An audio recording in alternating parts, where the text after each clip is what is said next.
déjà pour ce brillant exposé, tu étais manifestement attaqué le domaine le plus difficile. Et tu as les résultats parmi si les meilleurs au monde, si pas les meilleurs au monde. Bravo, c'est remarquable. Nous passons maintenant à la présentation du docteur Karl Martin Wissing, qui est diplômé de l'ULB, s'est spécialisé en médecine et en néphrologie.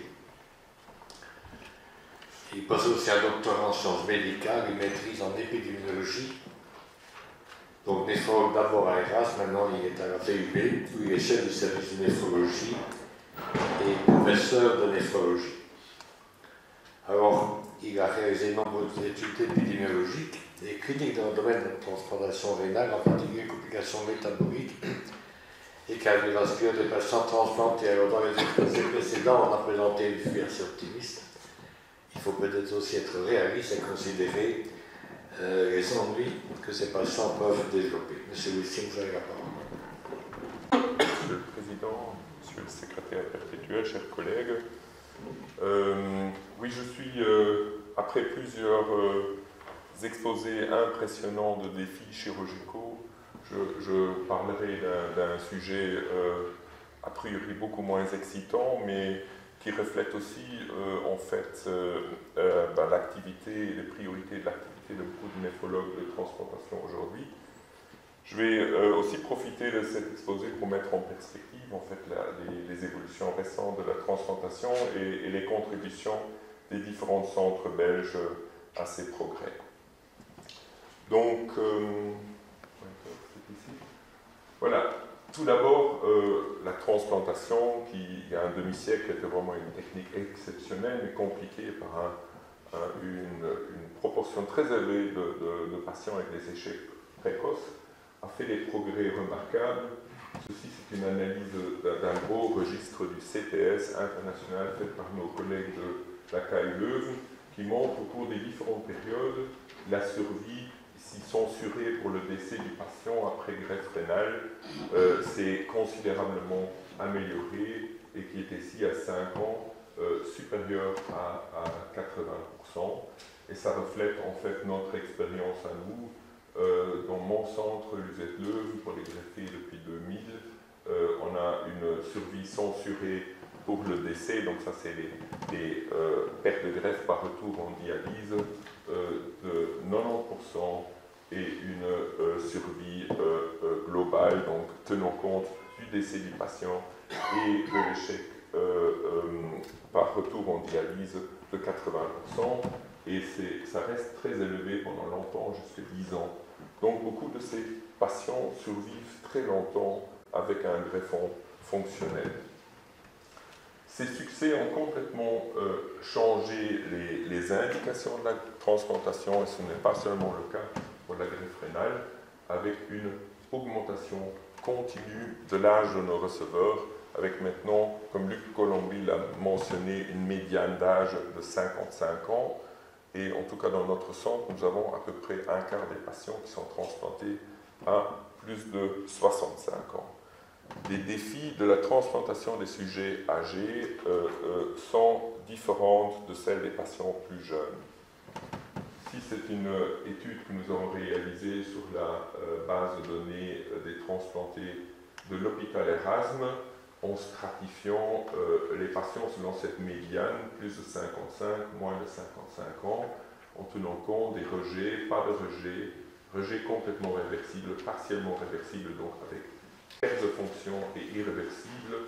Et on a vu en fait que les personnes plus âgées, les receveurs plus âgés, avaient un risque de rejet aigu qui était de 60% moindre et un risque de rejet aigu sévère qui sont associés avec une perte accélérée du greffon qui était 70% moindre que les sujets plus jeunes. Ceci c'est l'incidence de la perte de greffe par rejet des personnes plus jeunes et âgées, et on voit que l'incidence des pertes de greffon par rejet des personnes plus âgées est presque exceptionnelle. Et l'introduction des nouveaux médicaments immunosuppresseurs, donc le tacrolimus dont on a déjà entendu parler, et du sel, sec, du mycophénolate mofetil a significativement diminué les pertes de greffe par rejet chez les personnes plus jeunes, mais n'a pas vraiment changé ce qui se passe chez les personnes plus âgées.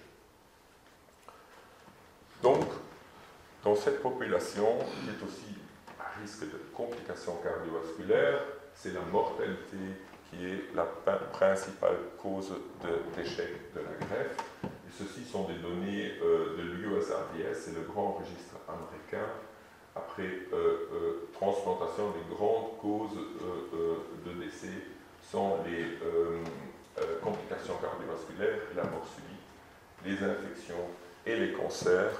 Et toutes ces causes de décès sont augmentées par l'immunosuppression.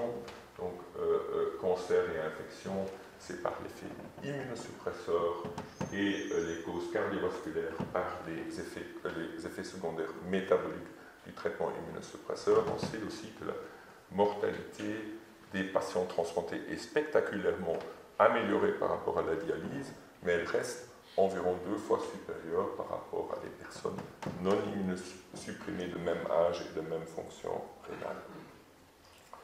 Donc, contrôle des complications et des facteurs de risque cardiovasculaires est donc d'une importance cruciale, et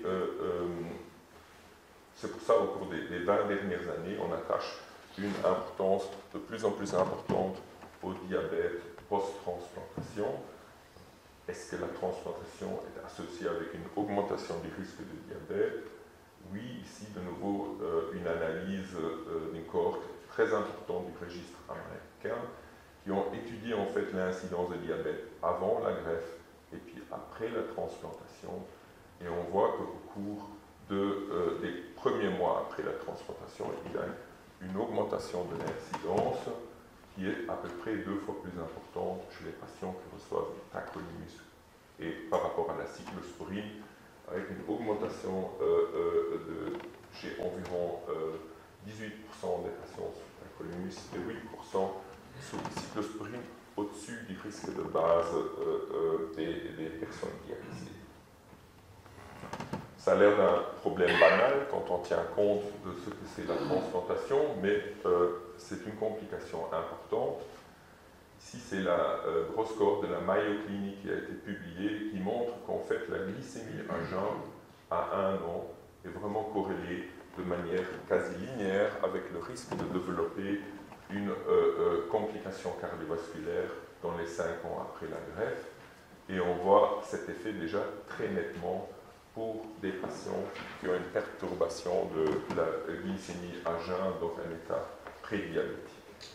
Le diabète post-transplantation est clairement associé avec un risque accru de décès. Ceci est une série suédoise qui montre les décès, donc la survie, donc une diminution de survie après la greffe. Et donc on voit que les personnes qui sont déjà diabétiques avant la greffe ont une mortalité accrue.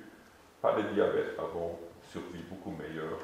Et les patients qui développent un diabète après la greffe en intermédiaire. Donc, qu'est-ce que ça représente? On peut dire Esteban Porrini, qui travaille en Espagne, a beaucoup travaillé sur le diabète, a développé la règle des 50% qui, en fait, sous les immunosuppresseurs modernes actuels, qui impliquent le traitement par tacrolimus, donc à peu près 50% des patients qui ne sont pas diabétiques avant la greffe développent un trouble du métabolisme glucidique, et 50% de ces 50%, à peu près 25%, atteignent les critères de diabète. C'est apparu relativement rapidement après la greffe. Après, ensuite, une baisse suite à la réduction de la cortisone et souvent des doses de tacrolimus. Et après, on entre dans une phase d'accroissement progressif qui est assez comparable au risque d'avant la greffe. Donc les mécanismes sont assez complexes, mais on peut considérer le PTD, donc le post-transplant diabetes, comme une forme de diabète de type 2 qui implique des facteurs de risque liés aux patients, et ça c'est des facteurs de risque classiques du diabète de type 2, comme l'âge, l'augmentation, l'obésité, des troubles prédiabétiques préexistants, et puis des facteurs liés à la transplantation, stress opératoire, et puis les grandes classes d'immunosuppresseurs sont quasi tous diabétiques. Les inhibiteurs de la calcinurine diminuent la sécrétion à l'insuline, aussi dans une moindre mesure la résistance à l'insuline. Les mTOR antagonistes sont diabétogènes en augmentant la résistance à l'insuline, parce que le mTOR, le mammalian target of rapamycin, est dans la voie de signalisation du récepteur de l'insuline, et les stéroïdes ont un effet bien connu. L'augmentation du risque par le tacrolimus par rapport à la cyclosporine, qui sont tous les deux les inhibiteurs de la calcinurine, qui ont donc un mécanisme similaire, c'est parce que le tacrolimus a un effet plus prononcé dans l'inhibition de la sécrétion d'insuline en postprandial. Donc, il y a eu plusieurs contributions belges en ce qui concerne les facteurs de risque des diabètes, que je tiens à souligner ici. Donc, une grande étude collaborative franco-belge par Lydia Gisdal à l'hôpital Erasme, qui a étudié toute une série de polymorphismes génétiques comme possible facteur de risque, qui a identifié un polymorphisme très, très nettement comme facteur de risque après ajustement pour les autres. Et cette étude a aussi confirmé donc, le prographe, le BMI, l'âge et le traitement du rejet par corticoïdes comme facteur de risque du diabète post-transplantation.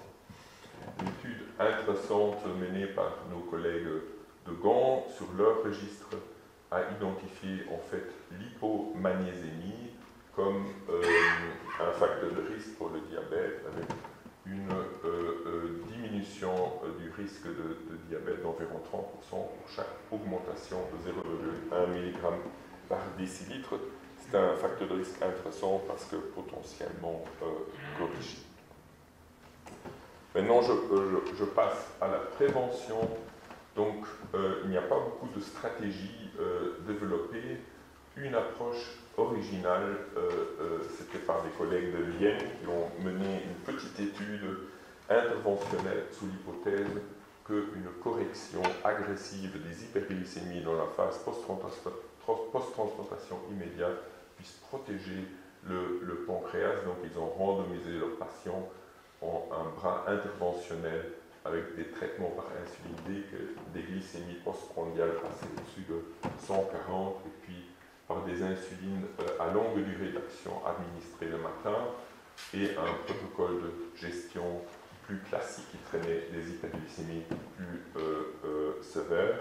C'était donc une petite étude, mais qui a donné des résultats qui ont justifié la publication dans une revue très prestigieuse, parce que le groupe qui a bénéficié du traitement précoce par les hautes doses d'insuline avait une incidence du diabète beaucoup moindre que le groupe contrôle. L'imitation était ici une incidence d'au-dessus de 50% de diabète dans le groupe contrôle, ce qui est bien plus élevé que ce qu'on observe d'habitude. Ça va donc être confirmé. Pour la cortisone, bien que c'est un médicament qui est donné depuis un demi-siècle pratiquement et aux propriétés, ah non, ça, je viens avant, donc c'est en fait dans la phase, dans l'ajustement des immunosuppresseurs. Bon, on a vu que tous les médicaments immunosuppresseurs qu'on donne, ou la grande majorité sont diabétogènes, se pose donc la question d'adapter le traitement immunosuppresseur pour améliorer le profil glycémique. Mais naturellement, éviter la cortisone ou diminuer le traitement par tacrolimus expose les patients à un risque accru de rejet, avec notamment une diminution de la fonction rénale, une augmentation de la protéinurie, qui sont aussi des puissants facteurs de risque cardiovasculaire. Et donc là, il y a un groupe de travail qui s'est réuni et qui a formulé des recommandations qui sont toujours en vigueur. Et ici, c'est très clair donc, de choisir et d'utiliser un régime immunosuppresseur vraiment en rapport avec la protection du greffon sans tenir compte du risque de diabète et donc de traiter le diabète de manière médicamenteuse. Personnellement, à Erasme, on a eu une attitude un tout petit peu différente parce que ce risque de rejet se pointe dans la phase de post-transplantation immédiate, mais chez les patients en maintenance chronique, faible risque immunologique, qui n'ont pas fait de rejet, on peut probablement se permettre des interventions. Premier objectif serait la cortisone. Bien qu'on sait que des doses plus élevées de cortisone sont clairement associées avec le diabète, les doses de maintenance sont faibles, c'est en général 4 mg méthylprénisolone, 5 mg prénisolone. Pour le moment, on n'a pas de données qui montrent que l'arrêt de ces très faibles doses améliore le profil glycémique. Et donc, on avait un doute en termes d'évidence, mais là, il y a une très grande étude prospective randomisée avec le diabète comme primary efficacy endpoint aux États-Unis qui ont randomisé les patients en un bras de steroid avoidance, donc on ne donnait pas de stéroïdes, versus un bras de maintenance avec une faible dose de stéroïdes qui n'a montré aucune différence en termes d'incidence de diabète et d'hémoglobine. Il y avait juste une proportion un peu moindre de patients traités par insuline dans le bras sans stéroïdes. Mais par contre, une augmentation des risques de rejet. À Erasme, on a une attitude un peu différente parce qu'on sait que dans la phase de maintenance, la cyclosporine et le tacrolimus ont une efficacité similaire. D'autre part, que la cyclosporine est associée avec un risque moindre de développer le diabète. La question était donc si en changeant a posteriori les patients diabétiques, on pourrait récupérer en fait un profil glycémique meilleur. Dans une première étude rétrospective sur 281 patients de la base de l'année, il y avait 54, donc 19% qui avaient développé un diabète post-transplantation. De ces 54 patients, 34 avaient été convertis du Prograf à la cyclosporine pour cette indication et de manière rétrospective, il y avait une résolution du diabète. Donc, à l'époque, la définition était 126 mg par décilitre de glycémie à jeun, sans traitement hypoglycémiant. Donc, 42% avec aussi une amélioration de l'hémoglobine glyquée. Cette étude rétrospective a donné lieu à la mise en route d'un projet d'étude prospective donc, qui était collaborative entre plusieurs centres de transplantation belges, dont notamment Erasme, Liège et la CALU Leuven, et 3 grands centres de transplantation en Allemagne, avec une allocation randomisée, soit chez les patients qui avaient un diabète post-transplantation pour suivre le tacrolimus, soit les convertir à la cyclosporine. Et en fait, cette étude prospective a confirmé les résultats avec 34 patients dans le bras cyclosporine qui n'étaient plus diabétiques versus 10% dans le bras Prograf et aussi plusieurs patients en fait, qui avaient un traitement hypoglycémique avant dans le bras cyclosporine qui était complètement normoglycémique en termes de glycémie à jeun, mais aussi oral glucose tolerance test. L'avantage n'était pas uniquement la résolution du diabète, mais aussi un meilleur contrôle glycémique dans le bras cyclosporine. Un an après la conversion, l'hémoglobine glyquée était à 6 versus 7,1% dans le bras tacrolimus, bien que beaucoup moins, significativement moins de patients dans le bras cyclosporine avaient encore un traitement hypoglycémique.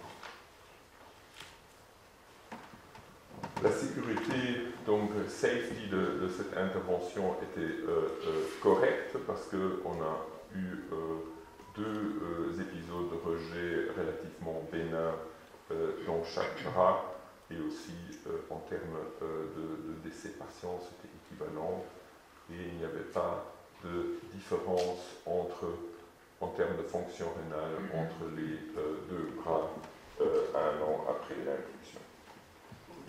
Donc ceci ouvre en fait la perspective. Donc ça c'est un algorithme que nous appliquons pour le moment à l'USE de Bruxelles. Donc toutes les patients reçoivent en fait une éducation, font leur propre monitoring de glycémie.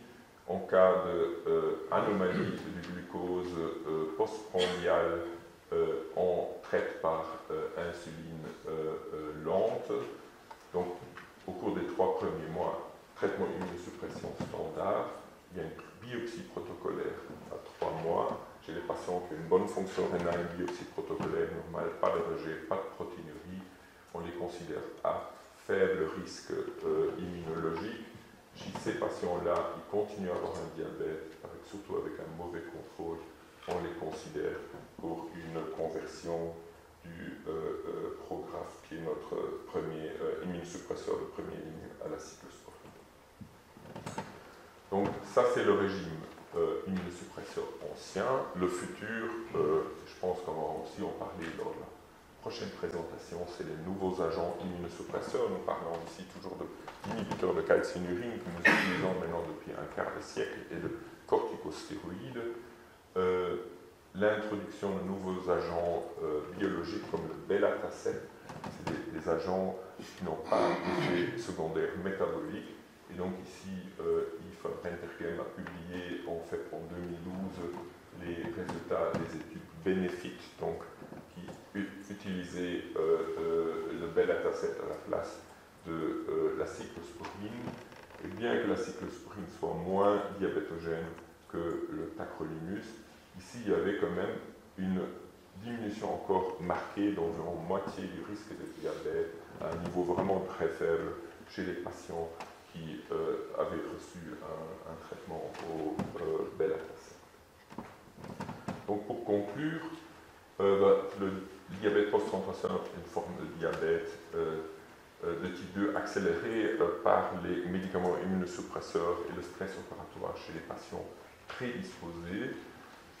Un problème très fréquent, comme j'ai dit, la moitié des patients avec des troubles du métabolisme glucidique, après 25% des patients non diabétiques développent un diabète, c'est associé à la mortalité, donc important à prévenir. Les ajustements de l'immunosuppression doivent toujours être réalisés dans un contexte qui tient compte du risque immunologique et ne doivent pas mettre en danger la survie du greffon. L'arrêt des stéroïdes en dessous des doses minimes que nous utilisons en maintenance actuellement n'a pas vraiment montré d'effet marqué sur le métabolisme glucidique. Donc c'est toujours une option s'il y a d'autres effets secondaires liés à la corticothérapie. Deux études belges ont montré que le remplacement du tacrolimus par la cyclosporine dans les patients à faible risque immunologique permet d'améliorer considérablement le profil glucidique sans risque accru sur le plan immunologique. Et je pense que le futur, en termes de prévention de risque, c'est d'éviter complètement nos immunosuppresseurs anciens qui ont de multiples effets secondaires métaboliques par les nouveaux agents biologiques. Merci beaucoup.